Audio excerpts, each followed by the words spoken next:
Hey, what's up guys? So I'm going to try to do kind of a unscripted review, we'll see how this goes, of my Axial Deadbolt that I have had for about a year and a half, maybe closer to 2 years now. So I'm going to try to do this quickly because I don't have that much time, and also after going to work tonight, will need to get to bed early because I'm actually trying to trade this tomorrow, which is what's kind of encouraged me to go ahead and do this review. I'm not going to spoil what I'm trading it for because I will do a lot of content on this channel involving that, I'm sure. So let's get the body shell off this. As you can see, I've changed a lot of things on here scale-wise and whatnot. This is a good body. I like this body, so I'll just set that aside. This is more about the truck itself to start with. Let's see. I think the best way to do this is I'm going to list what all I have changed and why, and then we'll kind of go from there. So the very first mod that I did to this truck was to do the metal links on the bottom, and I 4-linked the front when I did all that. And at the same time also did the links in the front as metal. Now I did the homemade out of brake line and all thread that you've probably seen some videos and stuff about people doing that. The stock links on this were kind of just trash. They, under even a slight load on a 2-cell, I've almost never ran this on 3-cell, I've been happy with it as a 2-cell vehicle, you would bend the whole back axle up underneath the truck under even a mild load just because of how weak those stock links were on this thing. They were just kind of pitiful, honestly. And so I made these links, that fixed the whole problem. It got a little bit more weight down low as well.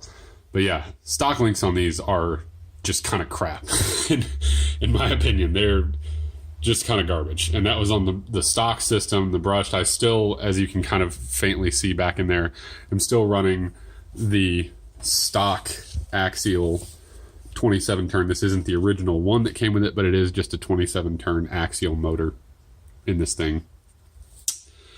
So I made those links, and in doing so, I also did what, I'm sure there's a real term for it, but I would say kind of rolled the pumpkins out by purposely making all 4 of these links here, front and rear, the same length, instead of making these top links a little bit shorter to pull this back and keep the angle, if I can do this here, instead of keeping the angle on these knuckles, instead of keeping these knuckles to where the angle on them is parallel to the ground, these actually tilt downward just a little bit.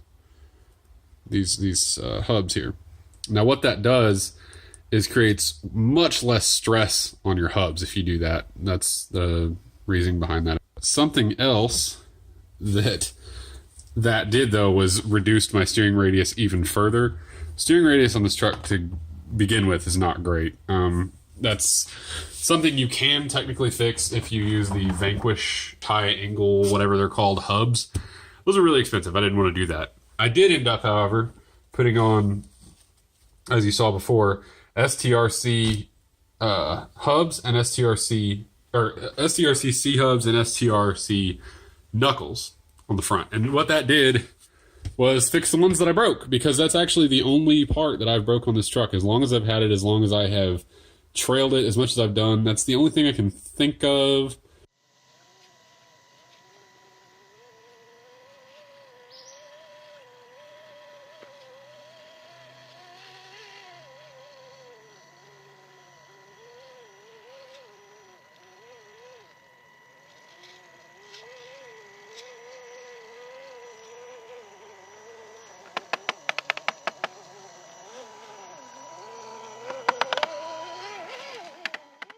As far as just a physical part that I broke. I didn't burn out any electronics on it. I did at one point strip the steering servos, one plastic gear. They call this a metal gear servo, and that's really not true. It's mostly metal, but there is a composite gear in there. And there's a guy on eBay, I think he's on RC crawler forums and stuff, that sells a replacement for that one gear that is actually a metal an actual metal gear. You can buy just a rebuild kit for it, which is like $5, or for 10 you can buy his gear. So you get a lot less because you're not getting a full rebuild kit, but you do get a metal gear. After doing that, I haven't had any problems. In the vehicle's defense, though, when I did that was when I was running the axle extensions on this, which was putting this under a lot heavier strain. Now, speaking of strain, I also added these wheels, the original, or these wheels and tires, actually. These are the original tires. They're quite a bit more narrow than these Proline Super Swamper XLs that I put on here. These are both 1.9s. This doesn't come with beadlocks to begin with. It's glue-on Walker Evans Racing replicas. But for the stock tires, these are actually really great tires. They're just about as pliable, I would say, as these Prolines. Maybe a little less, but it's hard to tell because these have got a lot of wear on them, a lot more than these do. But either way, they're great for the stock tires. I really liked them. When I'm trading them off, I specifically asked the guy to let me keep the stock ones because I do like these and would like to have them laying around for a future project at some point. Here's the stock wheels, just for anyone interested. After changing those, I also weighted these. The battery comes in the back. This is actually the rear of the vehicle. I'm lazy. I never did move this to the front. I should have, but I didn't. I weighted these a whole lot. These, that's the exact measurement, a whole lot. I don't know how much is actually in here, but that evened it out quite a bit. The electronics are really pretty low stock on this. You don't really need to do a whole lot. I added some lead. It's painted black up here, so it blends in, but I did add some lead on the front of this chassis. I went through, before I ever ran the thing, and did the whole waterproofing thing, but it is really cool that these AE5 ESCs are actually waterproof from the get-go. The brushed motor obviously is waterproof. The box, servo box here, or the receiver box, I just had to close this up with some silicone right here, and I just kind of recoat that if I ever need to get in that box. It seems like a kind of ghetto way to do it, but you know what? It works. So it is what it is. And because of that, I've never burned any electronics out on this, even though, as you've seen in my videos, I've done a lot of water running with it. I did build these rear fender flares here to kind of keep some water out. I intended on doing some front ones, but they kept getting in the way when it would flex and tried to steer at the same time. So I finally just dealt with that. These are cottage cheese, I believe, the bottom of cottage cheese containers cut out. I made the bumper for it, which I think there's a video for on this channel, actually. That was actually done with some E6000, some big screws, and the spare drive shafts that it comes with if you want to increase with the top ones or decrease for these bottom ones. The wheelbase on this vehicle, it's a little shorter than a Honcho stock. I think a little longer than a Dingo. It's kind of right in the middle, actually. These are not the stock step side thingies on it. I broke the ones that came with it originally. I heated and bent them, and then when I tried to heat them and bend them back, they didn't agree with that. So tip for anyone with one of these, if you bend these to kind of make them go up and look like rock sliders, don't try to bend them back because they won't like that. Besides that, I haven't stripped any... no, that's not true. I've stripped 2 idler gears out on it, but I haven't stripped any other gears.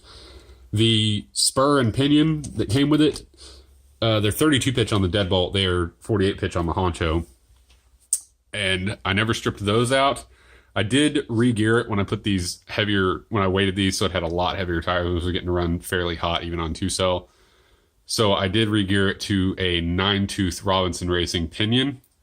And it runs pretty cool. If it's doing a lot of real slow crawling, it will heat up quite a bit. But these are really, really heavily weighted tires. I don't really know what they're at this point. I ran slightly thicker stock oil shock oil whenever I put these tires on there. I think it actually has 40 weight in it. I believe the stock is somewhere around maybe 25 if I had to guess. I'm not sure. But the shocks seem to hold the oil real well. I very rarely have to top them off. Drivetrain seems solid. These wild bore drive shafts are awesome. Still has the stock drive shafts in it. Those aren't MIPs. Those are just the stock drive shafts. Yeah, that's pretty crazy. I know a lot of people have problems with those. I did add these diff covers because the plastic diffs on these, you'll wear through those really quick. These are cut out from a hairspray can, and then again E6000. sealed on, I used some vice grips and just kind of clamped the vice grips on real tight overnight with it sitting upside down like this. It just had a vice grip hooked on there on each side, and after a night of sitting there like that, it set up, and I've never had them come off, and they're beat to crap now, but that's saved my diffs. At this point, from all the creek beds we do around here, I actually think I wouldn't have any housings left on those diffs. No, I don't store my RCs with batteries in them. Who would do that? The kit, or I should say the RTR, comes with several helmets and stuff. I think it came with a light bar. I don't have that, or maybe the lights. No, it came with a light bar, but no lights. I bought lights for it, and the first or second time I had it out with those lights, the lights went out on it, so I've just never really bothered to fix that.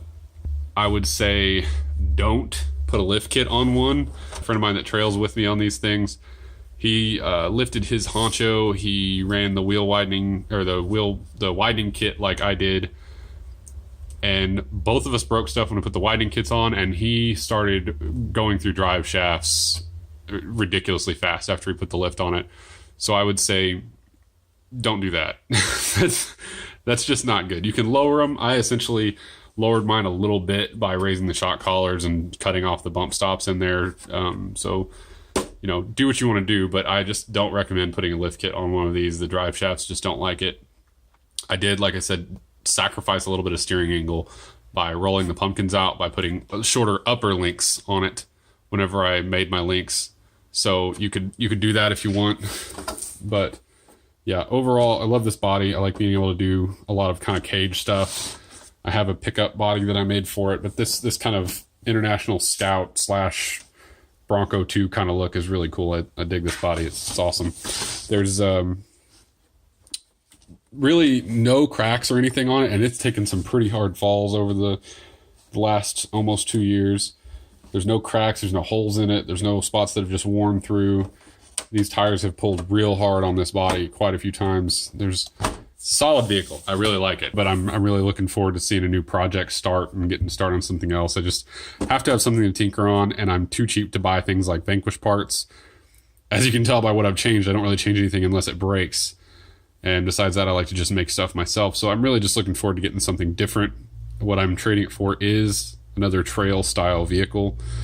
So I'm kind of trading for mostly stock.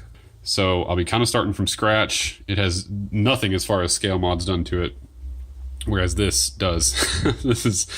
I've done everything I can think to do with this thing, so I guess it's time to let it move on. I'm gonna be sad to see it go for sure, but it's time to move on to something else. I can't really think of anything else to say about this thing. It's been great for the amount of time I've had it. I've not really had any serious issues. I would say if I was to rate it out of a 1 through 10 kind of scale, it would have to be in the like 8-ish range. Again, there are some negatives. I don't like that the battery is located in the rear to begin with. I don't like that the stock links are total garbage. I don't really care for the fact that they claim waterproof and then have a giant hole in the side of the receiver box. There should be at least a gasket there or something along those lines. The Traxxas receiver boxes are a lot more waterproof out of the box than these are. I wish that it would have included LEDs.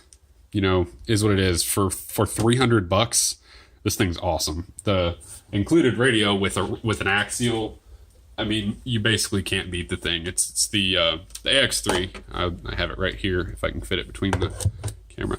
The AX3. It's a great radio. It's got my GoPro mount on the top of it. As far as RTR radios, this is one of my favorites. It used to come with Arma vehicles. I think they've switched to the Tactic radio now. But it's an awesome radio, awesome vehicle. Can't say enough good about this thing. If you've got any questions, comments, post them down below. I have this account set up with my phone with the YouTube Creator app so that if you comment, it basically forwards straight to my phone, pops up as essentially a text message so that I can get it immediately and respond to you. So you're basically texting me if you comment. If there's something I missed, I know this video sucked. This is the most impromptu, least planned out review of any kind I've ever done, I promise you. But this trade opportunity kind of reared its head out of nowhere, so I just wanted to get this out. I can't have put more into an RC car than any RC I've ever had, and then get rid of it and have never done just a sit down and discuss it type video. So this is it, I guess. Like this video if you liked it. Thumbs down it, I guess, if you does. A thumbs sideways is more what that was. Thumbs it sideways if you kind of liked it, and thumbs down if you did. I will talk to you in the next one, guys. Hopefully I'll be showing you a new RC in the next one. Later.